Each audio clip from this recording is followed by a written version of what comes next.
Este parque fue obra gracias a la donación de don Miguel Suárez Seminario, quien donó un dinero para que se ejecute un parque en este lugar. Claro está que el dinero no alcanzó y fueron sus descendientes quienes tuvieron que aportar con una mayor suma de dinero y hacer realidad este parque. Esto es una cápsula del tiempo. Si ustedes ven las imágenes, desde el año de 1895 casi no ha variado mayormente. Encontramos el monumento al libertador Simón Bolívar, inaugurado en 1889, perdón. Efectivamente tenemos aquí los jabalíes que fueron importados de Francia y que también datan de 1882. Sí, ¿alguien vio la película de Medardo? Y presente aquí, alce la mano. ¿Al cine? ¿Quién la vio? La pasó en Coavisa después. ¿La vieron? ¿Quién la vio? Bueno, hablamos de esto también, hoy en la mañana hablamos de esto. Las películas no pretenden necesariamente ser documentos históricos. Es muy raro encontrar una película que se ajuste a un rigor histórico. Es una película, ¿no? Justamente eso, es la visión del director, más que todo el productor. El productor es el que da el billete, el productor es el que toma decisiones, el productor es el que tiene que dar la plata, trae locaciones y selecciona los actores. Y es también a veces le impone al director el sesgo que va a tener la película, la visión que va a tener la película. Esa película está plagada de muchas imprecisiones históricas, pero se nota que no quisieron hacerlo, aparte de que no hubo faltó presupuesto. Entonces verán que a Medardo, cuando camina aquí en el parque Seminario, que ya existía, está esta catedral, lo cual es falso, porque debió estar esta catedral de madera, que justamente es donde él se bautizó. Vamos a hablar más tarde sobre eso. Sigue, por favor. Así, bueno, como le estaba diciendo, aquí es una cápsula del tiempo donde aún se conservan elementos que son centenarios, que tienen más de 100 años, como les mencioné, la misma estatua del libertador Bolívar, que data de 1889, los jabalíes, un gabinete de química, gabinete de ciencias naturales, tenía gimnasio y tenía observatorio astronómico. Les cuento algo, yo he revisado periódicos de fines del siglo XIX y en una ocasión pude leer que el estado del tiempo de la ciudad de Guayaquil, que salía publicado en ese diario, era producto de los datos de las lecturas que se hacían en el Observatorio Astronómico del Vicente Rocafuerte. O sea que los datos meteorológicos que salían de aquí los publicaban en el diario. Y ahí precitaban el estado del tiempo. De un colegio nacional. Un colegio nacional, que más o menos era como la U en ese tiempo. Algo interesante también, que nos llama la atención, nuevamente yo publiqué en la página un diploma que se le dio a Medardo cuando estaba aquí en el colegio. Y nos notamos algo interesante, porque fue registrado con qué nombre. Fue registrado con el nombre de Ángel Silva. Y sus compañeros lo apodaban el Negro Silva. Se menciona que él era tímido. No, es que en verdad, o sea, sus compañeros le decían que él era tímido y a veces estaba absorto en sus pensamientos en lo que era el tema de la poesía, pero ellos le decían el Negro Silva. Y es más que seguro, como bien dice Juan, no le debió haber gustado, porque les voy a decir algo. Entre sus amigos, un íntimo amigo de él era el señor Adolfo H. Simón. Él tenía su casa, un cuarto, en la Callejón Gutiérrez, en el barrio de Villamil. Ahí se realizaban reuniones, tertulias literarias, y a ese barrio asistía Medardo. Y en una ocasión él le confesó, si me permite, Juan, él le confesó lo siguiente, por lo que digo que debió haberle afectado que le hayan dicho el Negro Silva. Dice: me desespera mi miseria y me ofende el color. Me ofende el color. Él decía: mi padre es descendiente de españoles y yo no sé por qué cosa de la naturaleza tengo este color que me hace parecer como un moro rifeño. Y también dice: yo preferiría ser Hermirlo Negro de los Silva, sí, pero con dinero. O sea, él no aceptaba, caramba, en otras palabras, chiro y negro, no. Oye, pero por lo menos negro, pero con plata, en buen romance. Sí, obviamente era otro tipo de sociedad. Abogado. Bueno, realmente... Vivienda, donde vivían 3 familias, los Escala Camacho, los Castillo Castillo y los Silva Rodas. Es decir, los padres de Medardo, cuando se casaron en el templo de San Alejo, un 13 de agosto de 1879, cuando se casaron, se establecieron a vivir en ese lugar que está allá atrás. Ahí ellos vivieron por cerca desde 1879 hasta 1896. Este es el antiguo templo de San Alejo y por la fecha que refiere mi compañero. Aquí debió ser este cuando se casaron. Probablemente sí. Este de aquí. Ustedes saben que este iglesia todavía existe, obviamente. Es diferente. El lugar, vamos a ver. Así es. Bueno, entonces como les mencioné, la familia Silva Rodas, bueno, en este caso los esposos, hace más de 100 años está ubicado justo en este lugar. En la parte de atrás de este inmueble... Pero, antes que vaya directamente a esa parte, ¿qué es lo que nos compete con la vida de Medardo? El dato que le va a dar mi amigo. También pueden ahorita aprovechar para explicar qué nomás se puede ver aquí en esta foto. Bueno, aquí estaba ubicado el Palacio Episcopal, en este lado el Hotel Bolívar, aquí había un hotel, el Hotel Bolívar. De este lado estaba ubicado el templo de San Agustín. Pueden ver aquí la torre en la foto. Esta torre, que ya después les voy a indicar qué pasó. El templo de San Agustín, y en esta esquina estaba la Casa de las Beatas, donde se menciona que ahí estuvo Mercedes de Jesús Molina, Narcisa de Jesús. De hecho, si se aproximan, allá van a ver la placa. Claro, efectivamente, en la esquina está una placa. ¿Ya?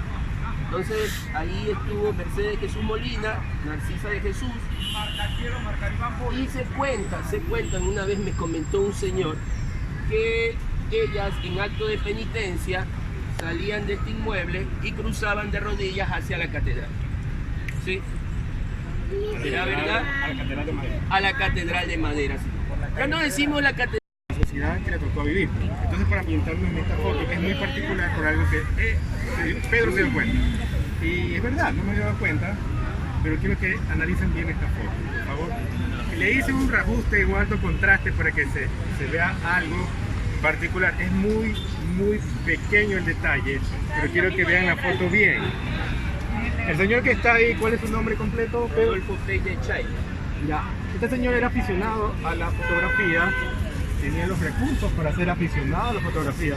No cualquiera podía tener estos equipos. Y como les decía, toda esta, la forma de, digamos, inclusive, si notan en la foto la gente siempre sale seria, porque eran los cánones de la sociedad. O sea, aparte de la cuestión técnica, tomarse una fotografía tomaba tiempo, entonces nadie podía estar así 3 minutos, ¿no? Entonces tenían que salir serios.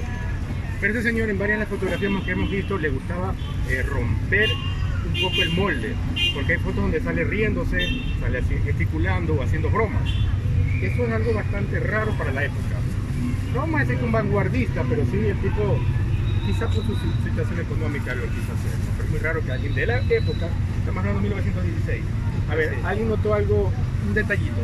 Por favor, miren bien de cerca. Ropa, se decía calor, mira. ¿Las patas eléctricas? No. Y tiene esta. No, hay un detalle que hay en la foto. La mano. Tiene que ver bien porque se escapa. Yo tuve que hacer alto contraste en la foto para que se note. Ya, le explico. La foto, Pedro la bautizó como el primer selfie. Y la gente le empezó a decir, no. Exacto, el cable. ¿Sí lo ven? Óralo bien el cable. Ven el cable. Ven el cable. Ven el cable. Ven el cable. Ya, no se lo dibujé, el cable estaba ahí. Lo que yo hice es alto contraste para que se notara mejor el cable. ¿Sí lo ven? Ese fue el primer selfie, tal vez en vamos a decir, tal vez hayan más, ¿no? Sino que el primer selfie registrado. Entonces el tipo nada más no tiene ese dispositivo, lo que hace es aplastar y ¡pra! Te tomó el mismo la foto. Obviamente, bueno, ¿no? Se posa bajo los cánones de la época. ¿Ya? Y obviamente lo hace aquí. Y diría, allá. Realmente, y miren, el selfie realmente de esta foto la vi enseñar allá. Porque si ven atrás los jabalíes, ¿Sí? Ya. Mucha gente a veces nos pide qué foto, o sea, la fecha, la foto. A veces con un poco de investigación, por ejemplo, yo sé la ropa calcularía la ropa y calcularía ya está aquí. Medardo Ángel Silva, a la edad de 6 años, ingresó a estudiar a la Escuela de la Filantrópica, que estaba en aquel entonces ubicada en la calle 9 de Octubre y García Vilés, actualmente Supercine. Así era antes, así era, mejor dicho, esa es la escuela donde estudió Medardo Ángel Silva. Ingresó a estudiar a la edad de 6 años.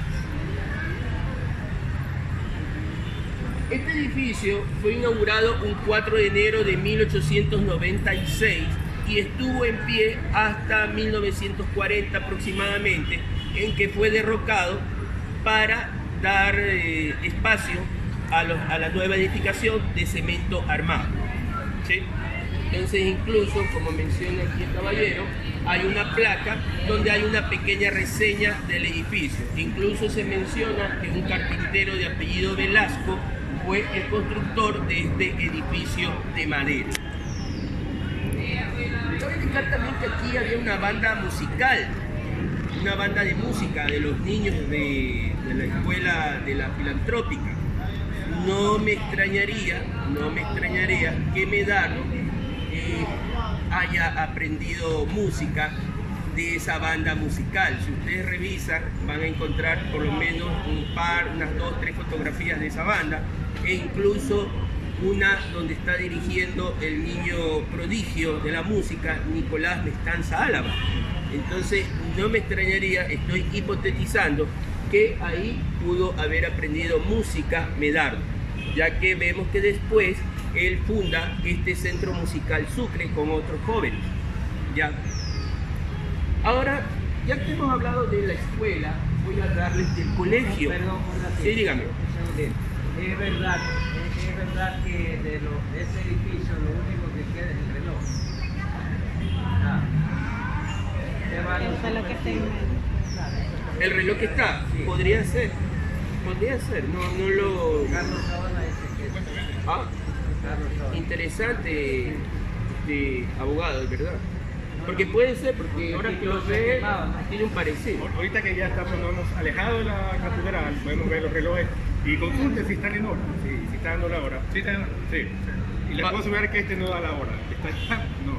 Ahora, No, desde octubre. en un libro publicado acerca de la catedral, se menciona que los relojes que ahí están son de la antigua catedral. O sea que sí son. ¿Ya?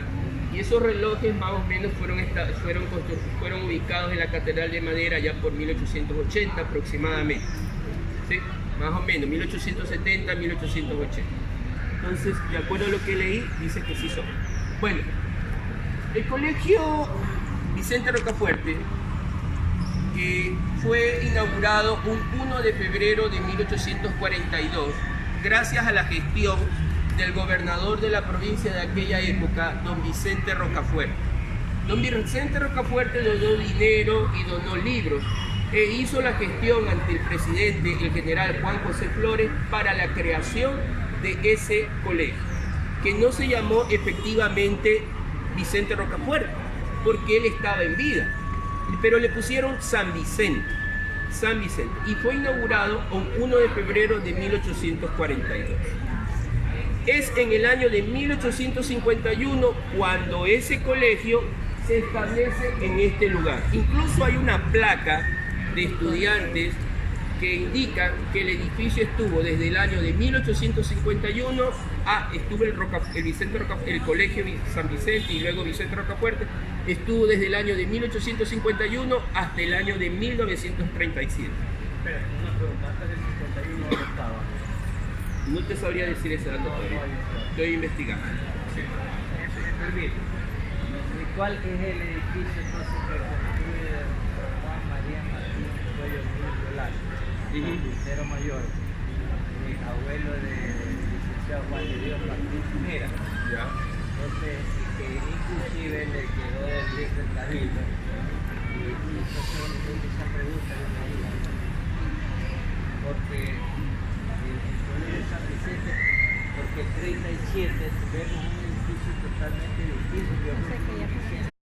Entonces el 27 de noviembre desaparece todita esa manzana. Es decir, que esa foto no es la del edificio. A eso vamos. Luego, O sea, antes que nada, todos estos son Ahora. responden las diferentes edificaciones que tuvieron eso. este edificio es posterior al incendio del 27 de noviembre de 1899. Este edificio fue inaugurado, este segundo edificio del Vicente fue inaugurado el 10 de agosto de 1901. Y como bien dice usted, abogado, ni duró un año porque el 16 de julio de 1902, en el incendio del Carmen, que duró 16 y 17, desaparece el edificio. En aquella época, la entrada al colegio está ubicado del lado de la calle Chile y luego se le cambia para el lado de la calle Pedro Carbo, hacia el lado de atrás. Ahora, resulta que el colegio en el que le toca estudiar a Medardo ya está en austeridad, porque tanto se había hecho inversión, que ellos ya dijeron, bueno, ya no vamos a construir un colegio grande, y a manera que vayamos obteniendo recursos lo iremos ampliando. Entonces, el colegio ya no se lo construye, pero con su entrada principal del lado de Pedro Carbo. Pero, oh, mala suerte. Un año antes, en 1917, se retira Medardo del colegio Vicente Rocafuerte, y al año siguiente, en 1908, se quemó el colegio. Este es el colegio donde estudió Medardo y es el que se quemó en el año de 1918. Posteriormente se volvió a reconstruir este colegio, que permaneció activo hasta el año de 1937, en que pues se da la situación de que tanto hombres como mujeres son derivados a distintos planteles, a nuevos planteles educativos, como les mencioné al inicio de mi intervención. Pero este colegio que ustedes observan aquí, donde vemos el alboroto de la gente y todo, ese fue el colegio donde estudió Medardo Ángel Silva. Ahora, Pedro, la anécdota, como tú bien mencionaste antes, se dice que él se retira del colegio, no termina su estudio, se dedica a trabajar. Pero existe una historia, una anécdota muy clara de por qué él también se retira. Entonces tenemos más que versiones, digamos, que tal vez una complementa a la otra. Se retiró por un motivo con gran altivez. ¿Por qué fue? Así, en este caso, el profesor llamado Emilio Clemente Huerta le llama la atención a Medardo porque tenía la melena larga. Entonces se dice que el profesor le dice, usted tiene que cortarse esa melena, tiene que cortarse el cabello. Porque en aquel entonces, si ustedes ven la fotografía, todos los caballeros tienen el cabello corto, están bien peinados, bien presentados. Entonces él se siente indignado porque le llaman la atención de cortarse el cabello. Entonces también creo que le dijo, ¿no? Usted no sabe lo que hay debajo de esta melena. Y se dice que por altivez, por orgullo o por lo que haya sido, él no regresó. Esa es la otra versión que hay. Pero yo me ajusto a lo que dice la madre en una pequeña síntesis biográfica que le escribió para don Abel Romeo Castillo, donde ella dice que él se retira del colegio fue por situación económica. No es porque en este colegio él tuviese que pagar. Él no pagaba mensualidades. Aquí la educación era gratuita. Un colegio nacional fiscal, la educación era gratuita. Lo que pasa es que él tenía que trabajar para mantener a su madre y a su abuela, porque ya había perdido el capital que había invertido en este almacén del Español Pereira. Entonces es por ese motivo que él se mete a trabajar en imprentas y luego a colaborar en revistas importantes, y así hasta que ingresa a trabajar a diario El Telégrafo, justamente en el año que él muere. Si no me equivoco, allá por marzo de 1919, él ingresa a trabajar en El Telégrafo. Ahora, algo que también les quiero decir. Medardo, el primer ingreso económico de Medardo no era como literato, no era trabajando en el periódico. ¿Ustedes saben cuál era la profesión que él ejercía? ¿Alguien sabe? Profesor fiscal. Profesor fiscal. En 1900, él no tenía título de bachiller, ni menos título de profesor, pero por una amistad le dieron nombramiento fiscal en el año de 1916 en la escuela número 11, ubicada en Víctor Manuel Rendón y Escobedo. Entonces, él trabajaba de profesor fiscal, ganando 60 sucres mensuales. Ganaba 60 sucres mensuales. Y él complementaba esos ingresos colaborando, trabajando en imprentas, colaborando en revistas, hasta que ingresa a trabajar a diario El Telégrafo. Pero seguía siendo profesor fiscal. Por el aprecio que le tenían a Medardo, don José Abel Castillo ajusta el horario laboral de él para que él pueda desempeñarse tanto en profesor fiscal como en el diario, poder trabajar. ¿Y esos 60 cuánto sería ahora? 60 sucres, sería centavitos porque recuerden que hicieron la conversión de $1, a ver, 25.000 sucres, $1. $1. No, pero ¿cómo sería? Era un básico. El poder adquisitivo de adquisitivo. Porque el salario básico no creo que estaba trabajando. Debió haber sido como 600. Trabajaba en medio tiempo. Entonces, claro que era una El que vio la película lo ubicaron allá, ¿no? Bueno, es una anacronismo. Y es una escena muy bonita de lo va a decir, pero no fue en ese momento. Antes estaba ubicado. Es lo que ya estamos diciendo. Donde hay los almacenes Carolina, creo En que. esta cuadra. Ahí en Chimboraz. Imagínense el lado de entrada del lado de Aguirre, de ahí el sector. En 10 de agosto. Sería al frente, porque alguien vino y nos hizo dudar. Y en esa cuadra, la del frente, ya. Porque a veces, como le decimos, estos edificios se quemaban y a veces es muy difícil entonces arrastrar incluso el catastro. Exactamente dónde se ubica.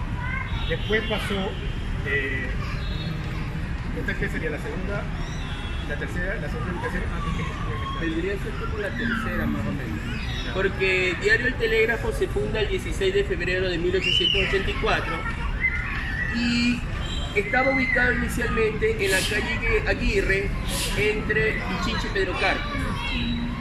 Luego es cerrado por un espacio de 10 años, estamos hablando por el año de 1886 lo cerraron en el gobierno de don José María Plácido Camaño y lo reabren después de la Revolución Liberal en 1896, ¿ya?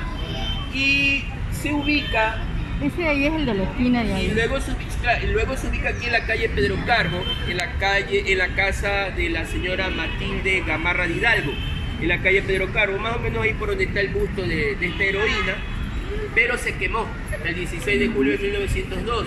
Entonces, por cierto, por varios meses dejó de imprimirse, ¿no? Luego se reabre y prácticamente este vendría a ser el penúltimo local, ya que se ubica aquí al frente, en la parte de atrás del Unicentro, y luego se construye este edificio de cemento armado que fue inaugurado en el año de 1923. ¿Ya? Entonces este vendría a ser más bien el penúltimo edificio de Diario El Telégrafo. imagen, bueno, esto corresponde a la biblioteca. Este es el lado de acá del taller, Pedro Carbo sería la entrada. Porque fue la biblioteca, creo que fue en el año 10 de agosto de 1916.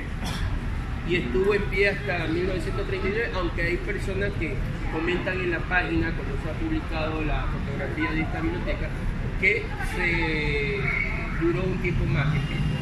se desmanteló porque tenía fallas. No se quemó, no pasó nada de No, y la pregunta que siempre nos hacemos es por qué este palacete se construyó mixto, cuando ya que hay ciertas edificaciones, la planta de agua donde está el Enrique Regina. Claro, o sea, lo que pasa es que se construye en tiempos de la Primera Guerra Mundial y dada la situación de que se importaba el cemento de Europa, como que la situación no daba, entonces creo yo que por esa razón lo construyeron de madera pero lamentablemente en la parte superior, en el techado, tenía elementos muy pesados, ya que comenzaron a hacer estragos en la estructura de madera. Y cuenta porque comenzaba a caerse en pedazos y ya prácticamente tuvieron que cerrar porque era un riesgo para las personas que visitaban la biblioteca y el museo. Esa es la que construyó el arquitecto portugués Pereira. Pereira, sí, así es. Volviendo un poquito atrás en el asunto del retiro, de pegar he leído en algunas biografías que la materia que él tuvo un problema fue precisamente, digamos así, una historia más, no saltar a Guayaquil hermoso, bello. Se iba, hablaba de las casas de vicio, las prostitutas, inclusive se fue a eso la Vi una fruta que se movía. Bueno, esta foto para también un poco de ambiente, yo creo que por, como les decía, cómo me detuvo en la fecha. Estamos en el parque, está en el Parque Chile. Estamos justamente, es como que esté parado. La foto la tomé parada, la foto la tomaron parado allá en la mitad de la calle. ¿Sí? Veo el parque aquí, veo los carros que están estacionados. ¿Sí ven? Viene el modelo del carro. Después, uno ahí, sabiendo que ya está el parque, ya está el mercado, ya puedo saber, y por las edificaciones obviamente. El modelo del carro yo puedo más o menos datar la foto, la imagen. Esta parte ya es la parte final de nuestro recorrido, hablar casi la última faceta de Silva. Él entra a trabajar en cartelera ya en el año 1919. Él realmente trabaja pocos meses. En abril, si no me equivoco, marzo. Entonces calcule, ¿cuándo falleció? Junio, marzo, abril, mayo, junio. Muy poco, pero fue una etapa muy productiva para él. Él logró publicar, él se hizo cargo de esta sección de literaria del Telégrafo. Digamos, le llegó un trabajo, tenía 21 años y estaba trabajando lo que le gustaba. O sea, pensar en que, ahora ya como estamos en una fase en el recorrido, obviamente, esta parte que vamos a tocar, que ya son, digamos, el último año de Silva, el evento trágico que todos conocemos, la razón por qué lo hizo, Rosamada, eso realmente lo vamos a abordar con mayor detalle en el siguiente recorrido. Porque estamos hablando más del Medardo, del Guayaquil de Medardo. Recuerden que se llama el Guayaquil de Medardo. ¿Sí? Tengo una duda que no sé, es algo que me dijeron hace mucho tiempo mi profesora de literatura en el colegio. Bien.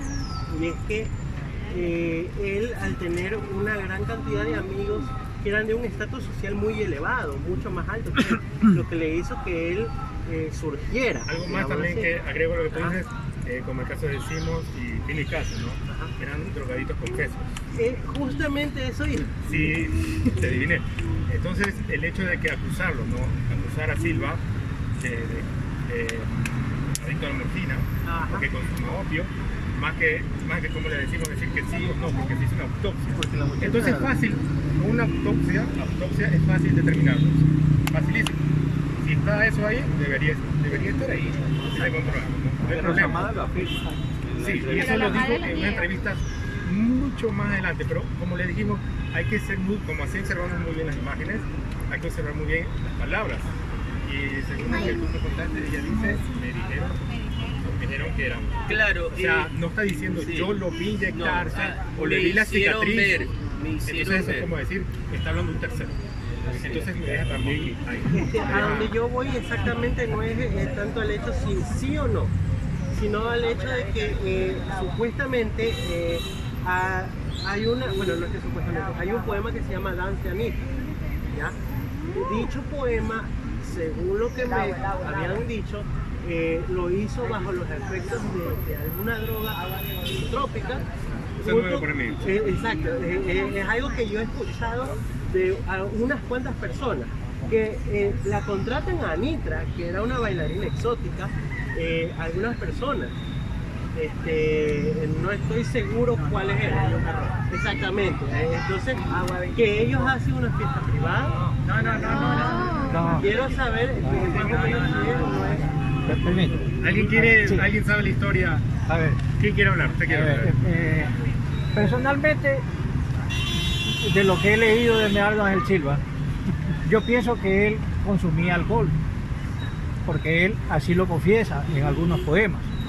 Hay uno que dice: llamé a tu corazón y no me ha respondido, pedía drogas fatales, sus mentiras piadosas, en vano, contra ti nada puede el olvido, he de seguir de esclavo a tus plantas gloriosas. Tiene otro poema también, dedicado a la quinta pareja, que como sabemos era el prostíbulo de Guayaquil, ubicado donde ahora es el colegio San José La Salle. Ese era el sector de la quinta pareja, en donde habla también del olor a cerveza, el olor a mujer, a comida. Ya. Y con respecto a Danza de Anitra, este poema se lo dedicó a la bailarina Ana Pavlova.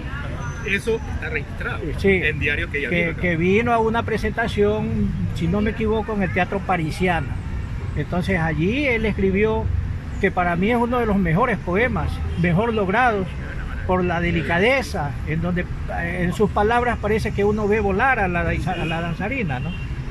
Entonces el poema fue dedicado a Ana Pavlova. De hecho hay una anécdota de Medardo, justamente lo que hablamos de su ajustada situación económica, respecto a que no tenía que ponerse. Recuerden que también Ana Pavlova, o sea, no era cualquier persona, tenía que ir de gala, y él no tenía cómo, así que le prestaron el traje. ¿Quién fue que se lo prestó? El hijo mayor de don José del Castillo, y ese traje no le quedaba bien, y si, como les mencioné, él era delgado, no era muy corpulento, entonces le nadaba el traje y se veía un poco ridículo, a tal punto que dicen que él de alguna forma se ocultaba para que no lo vieran y pues fuese objeto de burla, porque prácticamente el traje no le quedaba, porque no era de su talla. Y también un referente también de su estrechez económica, que no tenía para comprarse un traje de frac, un traje elegante, un traje de noche. Entonces, bueno, eso se cuenta. Lo que es el caballero, no nos olvidemos que siempre hemos acostumbrado a mirar un traje. Agua, cielo y agua 25, agua. Pero él también fue de agua social. Entonces casualmente iba a prostíbulos. Es una de las características. Y agua, cielo, agua. Y ir a prostíbulos. No nos olvidemos de muchos poemas. Iba a prostíbulos. Agua. Y también él usa muchos poemas de él, son de denuncia. Entonces, inclusive cuando él se suicida, se da un evento triste cuando el necesario va a hacer el levantamiento. Dice: así mueren estos morfidómanos. Eso es público. Y ahí viene la protesta, pues, de amigos. Que justamente Pino Castro se encontraba en ese momento y él ya estaba señalado como un consumidor de drogas. Ahora, Pino Castro sí. Ahora, el de También el abogado y el de clase alta era así, en vino. Claro. Pero si uno era limpión.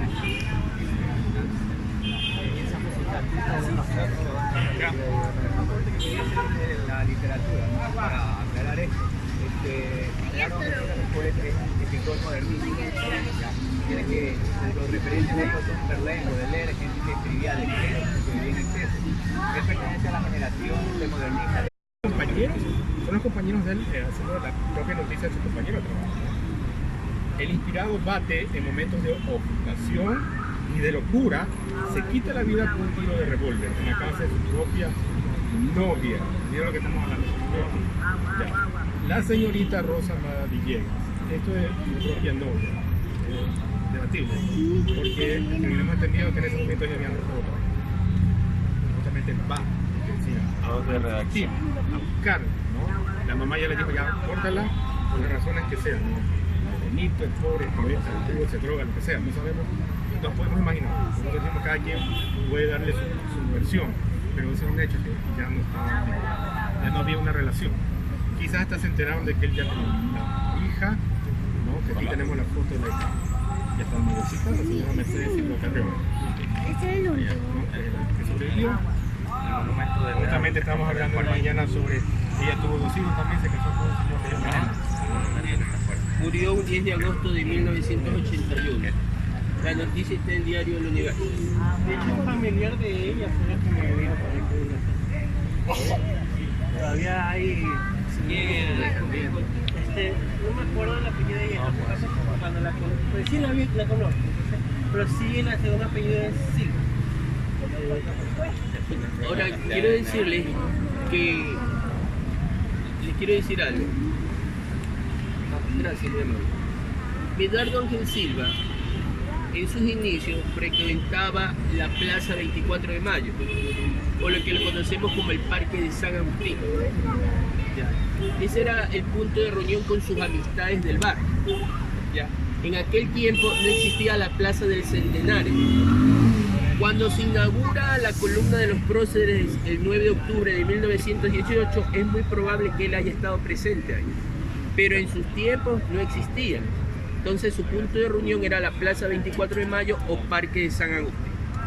Es recién en el año de 1918, a fines del año de 1918, que él comienza a frecuentar este parque, el Parque Seminario. Aquí era un punto de reunión con sus amigos para esas noches de bohemia y también para dirigirse a la casa de su amigo en el barrio Villamil, Adolfo H. Sims. Pero también era el punto de reunión en la bahía, sí, el Callejón Gutiérrez. Ahí tenía una habitación don Adolfo H. Sims. Pero también aquí era el punto de partida de él. Él venía acá y de aquí él en las noches, a las medianoche, salía de aquí a hacer sus crónicas para Diario El Telégrafo. Él escribió crónicas para Diario El Telégrafo desde abril de 1919 hasta junio. Entonces él comienza de aquí, es su punto de partida, su lugar de base para dirigirse a donde están los fumaderos de opio, a los prostíbulos, para dirigirse a la llamada Ciudad Oriente, como él le llamaba, a las afueras de la ciudad, donde se ubicaba el hospicio, el hospital, el asilo, el manicomio, la cárcel y todo, porque él decía que ese era el espacio, esa era la ciudad marginada, iban los marginados, los sufrientes, los que nadie quería, los que estaban condenados a muerte. Entonces él visitaba, pero su punto de reunión, el lugar donde él partía era aquí. Y es por eso que nosotros, con justicia, está ubicada aquí la estatua de don Medardo Ángel Silva, porque él aquí, pero a partir de 1918, desde el 18 hasta el 19, entonces era el punto de partida para dirigirse a los lugares donde él escribía sus crónicas, ¿no? Con respecto a la muerte de Medardo, pues existen diferentes versiones, pero como le mencioné a Juan, en el segundo recorrido pues vamos a abordar todos los detalles de dónde estuvo la casa donde se dio el suicidio, dónde estuvo el lugar donde vivió la casa donde estuvo la casa de Medardo. Vamos a hablar de los padres agustinos, vamos a conocer la Plaza 24 de Mayo, punto de reunión de sus amistades, y que con justa razón ahí se encuentra su gusto, y una serie de detalles más, y la colocación de la placa, ¿no? Entonces ahí vamos a entrar con más detalles. Entonces, como bien dijo mi compañero Juan, lo que tratamos en este primer recorrido es hablar del Guayaquil de Medardo, pero ya los detalles del suicidio y todas esas cosas, todos esos aspectos truculentos y todas esas cuestiones las tratamos ahí en el otro recorrido. Y el 7 de junio, como les mencioné, vamos a hacer un pequeño homenaje en el cementerio de Guayaquil, puerta número 2, a las 15 horas. Sé que es un día laborable, espero que ustedes estén presentes. Ese día pues vamos a hacer una exaltación, vamos a colocar una corona floral como se lo hizo el día del entierro de él. ¿Ya? Ese día se colocaron muchas coronas y se va a pronunciar el discurso funerario que lo dijo el poeta José María Eves, donde le dice adiós poeta. Algo interesante que recordemos, Silva fue ya, bueno, la versión oficial se suicidó y el cementerio general, cementerio pero mayoritariamente católico, aunque si conocen, dentro del cementerio hay una sección donde está el cemento, los judíos, ¿no? Los protestantes están mucho más allá. Obviamente el cementerio creció, por eso que se ven cerca, pero hace tiempo ya estaban lejos, pero por su condición de suicida no se hizo ningún tipo de ceremonia religiosa. Sin embargo, el abogado me esclareció, porque incluso en otros lugares está inclusive prohibido que un suicida sea enterrado en el cementerio. Pero por cuestión me dio cuenta que ya gracias a la Revolución Liberal la Revolución Liberal, pero una de las conquistas de la Revolución Liberal es que nada en campo la digamos, el hoy al pueblo tocó a los imputados. Por eso lo arrastraron los 28 también le puso que le tocó ejecutar aquello en la ley del divorcio de General Plaza. Pero fue eso y cerró esto de aquí. El presidente Alfredo Aquilino. La catedral se ubica en este lugar. Bueno, antes era la iglesia matriz y desde 1838 catedral. Pues bueno, se estableció ahí en el año de 1695 y a pesar de los incendios que hubo en el sector, aquí hubo incendio el 12 de febrero de 1896, el 5 y 6 de octubre de 1896 también las brasas alcanzaron, por ejemplo, la manzana donde está el Unicentro, donde las casas que estaban ubicadas en ese lugar se quemaron el 5 y 6 de octubre de 1896. Y también este sector fue afectado por el incendio del Carmen del 16 y 17 de julio de 1909. Pero la catedral nunca se quemó. Donde estuvo la catedral, pese a ser de madera, fue muy bien defendida por los bomberos y nunca se quemó. Y claro que con el transcurrir de los tiempos se fue remodelando sucesivamente hasta llegar a esta catedral de cemento armado, cuya primera piedra se colocó un 10 de agosto de 1924 y la se terminó de construir prácticamente ya con todos sus detalles en 1970. Perdón. En esta catedral de madera, para hacer referencia a hablar de la antigua catedral, ahí se bautizó Medardo Ángel Salustiano Silva Rodas. La semana pasada, estando en el archivo histórico Camilo de Estruje, tenía 3 nombres. Así es. Estando en el archivo histórico Camilo de Estruje, pude encontrar la partida de bautizo. Entonces ahí se menciona tomo, folio, etcétera, etcétera, haciendo referencia al bautizo de Medardo Ángel Salustiano Silva Rodas. Fue bautizado en la Catedral de Madera el 2 de julio de 1898 y fueron sus padrinos la señora Catalina Camacho de Escala, vecina de los esposos Silva Rodas cuando vivían en la calle Sucre, y del señor Luis Sánchez Cordero. Y el padre que lo bautizó fue el padre Ramón Cunoso. Entonces ya sabemos que aquí, justamente en el archivo histórico Camilo de Estruje, reposa la partida de bautizo, no de nacimiento, de bautizo de Medardo Ángel Silva Rodas. ¿El archivo histórico que usted menciona está ahí en la biblioteca? ¿En dónde? Este es archivo histórico Camilo de Estruje. ¿En dónde queda? Aquí en la biblioteca municipal. Por eso, sí. Aquí tenemos otra imagen de aquí, de Parque Seminario, pueden ver justamente la gente, digamos que la élite guayaquileña pasando ahí abajo de la estatua de Simón Bolívar, la estatua ecuestre. Como bien decía Pedro, suerte, destino, intervención divina, lo que ustedes quieran, esta catedral sobrevivió a la cantidad de incendios que azotó la ciudad. Y aquí podemos ver la transición, igual hice algo de contraste, pero si analizan bien la foto pueden ver cómo se está desmantelando la iglesia de madera y al fondo se puede ver cómo se está construyendo ya la de cemento. Si pueden ver, se ven los arcos atrás.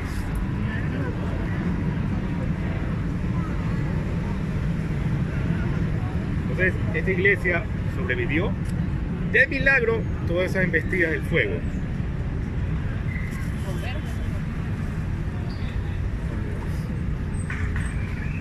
La distribución del parque sigue siendo la misma desde ese entonces. Así es, por eso le digo que esta es una cápsula del tiempo. Aquí no ha pasado mayormente el tiempo en más de 100 y pico de años. Por ejemplo, mire, aquí podemos, si somos muy observadores, hace poco yo puse una foto y si uno es bien observador, estudia e investiga, puede hasta, más que datar la foto, decir esta foto es de tal fecha hasta tal fecha. No, por ejemplo, ya tenemos se está desmantelando la iglesia de madera, se está construyendo. Pero miren estos faroles que no son, obviamente fueron cambiados, no son los mismos que están acá. ¿Sí? Y podemos ver que el diseño, ustedes pueden ver, se acercan, ¿son los mismos o no? De hecho hay otra foto donde está el señor Puga nuevamente. El señor era muy aficionado a la fotografía. Peña. Casado con una señora Carmen Puga. Y aquí lo tenemos, miren dónde está apoyado.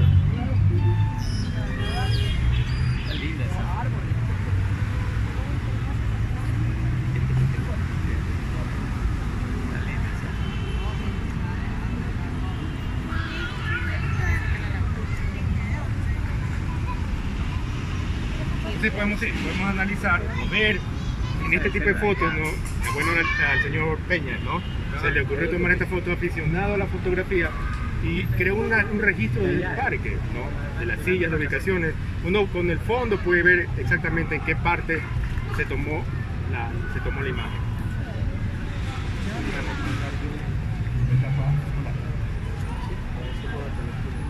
La foto de la catedral, se ve atrás la catedral nueva. Sí. Cabe decir que la fachada de madera, o sea, estuvo en pie hasta 1940-1943, que cabe decir, o sea, poco a poco la catedral de madera fue desmantelada y siendo reemplazada por la nueva estructura de cemento armado, pero casi al final quedó la fachada de madera. ¿Ya? Se dice que allá por el año 1943, etcétera, la fachada se vino abajo de golpe y porrazo. ¡Plas! ¿Ya? Entonces ahí terminó la catedral de madera. Y ciertos elementos arquitectónicos que tenía la fachada fueron rescatados. Entre ellos el medallón de Santiago, que se encuentra en el municipio de la ciudad de Guayaquil. En la oficina del burgomaestre. Y si se fijan, eso todavía no sé, que me pueden decir, arquitectos, los relojes que están aquí, ¿pueden ver estos relojes? ¿Sí ven? En cada torre. ¿Sí ven? ¿Son los mismos que están aquí o no? ¿Serán o no serán? Que por cierto, sí dan la hora. Si nos alejamos un poco van a ver que hay dos relojes. Y no me parecen muy diferentes. Pero podría ser que son los mismos. Y lo bueno es que todavía funciona y están en hora. Entonces vamos avanzando a la glorieta. En el templo de San Agustín dejaron encendida una lámpara al pie del cuadro de Nuestra Señora de Lourdes y se inició el incendio. A la 1 de la mañana empieza un incendio que se inició aquí, estamos en la calle Pedro Carbo, pasó a la calle Pichincha, entonces desde la calle Pichincha hasta Chimborazo se quemó y desde la calle 10 de agosto hasta Colón. Todo este sector prácticamente desapareció.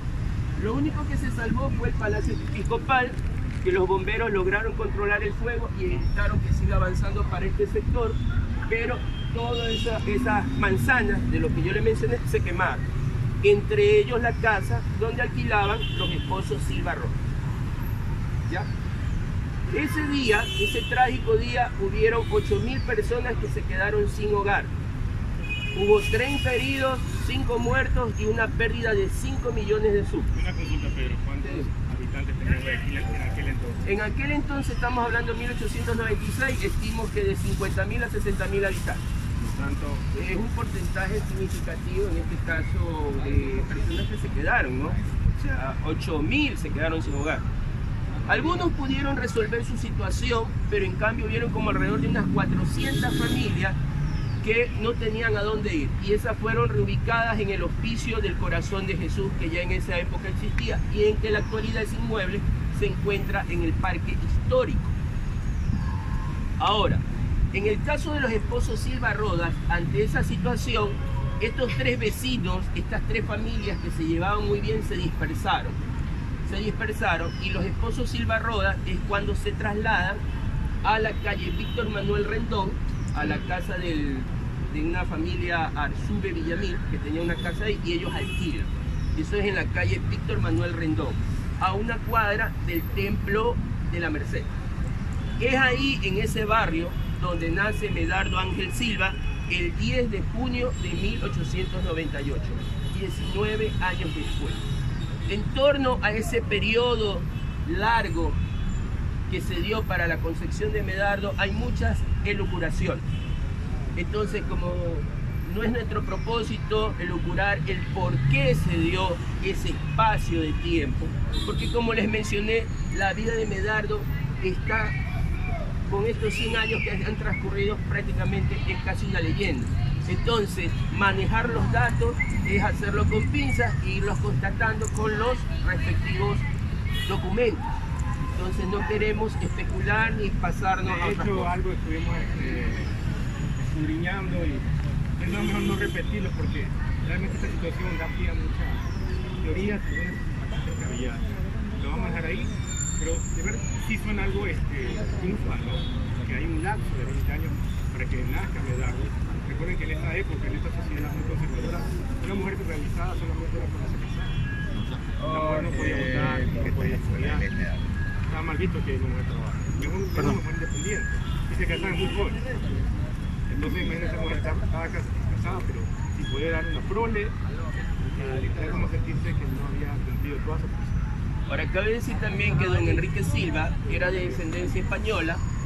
Él se ganaba la vida como profesor de música y su madre pues era aficionada a la literatura, a la poesía. Y podemos ver que aunque el padre de Medardo muere cuando él tiene 4 años de edad, parece que la madre le inculca el gusto por la música y le inculca el gusto por la poesía. Su madre era de Balsar. La madre de Balsar, nacida en el año de 1863. Entonces vemos que la madre inculca eso. Porque Medardo Ángel Silva, él funda un centro musical llamado Sucre, con un grupo de jóvenes del barrio. ¿Ya? Él tocaba el piano, el órgano, e incluso en el templo de San Agustín tocaba el órgano en los días de misa, los domingos. Aquí tenemos una foto de la madre ya en su... Ya pasó en el asilo esta vez. En el asilo Sotomayor, en la calle Antepara, estamos hablando, 9 de octubre, entre Antepara y García Moreno. Más o menos en ese sector está ubicado. Inclusive cuando leemos la esquela que se publica en el Telégrafo o en el Guam, no recuerdo. En ambos se publica. En esquela llaman a invitar a los familiares a sobrevivir, obviamente, inclusive la abuela, al parecer lidian con ellos. Sí. Bueno, entonces don Enrique Silva, cuando ustedes ya conocen, se trasladan al barrio de la Merced. Este señor muere de tuberculosis en 1902. Y producto, los ahorros que hizo don Enrique Silva los recibió la mamá de Medardo. Y con ese dinero pues compró un chalet allá cerca del Parque Centenario y también lo invirtió, prácticamente vendría a ser como un accionista en un almacén de un español de apellido Pereira, que cada mes pues le daba cierta ganancia en intereses, con lo cual ella podía subsistir, mantener a su hijo y también a su madre, que era costurera. Bueno, también se ayudaba por la costura, ¿no? Haciendo trabajos de costurería. También tenía afición a la poesía, así que esto de la vena artística de Medardo, obviamente el padre estaba ausente, pero tenía, digamos, esa herencia musical que de alguna manera retomó ya en su barrio, porque podía ir practicar y tocar el órgano. ¿Era el órgano o el claritorio? No, la referencia que hay es que él tocaba el órgano. Y obviamente su madre, inclusive, en una elegía que le dedica a ella, que él dedica a su fallecimiento. Si quieren vamos avanzando ya.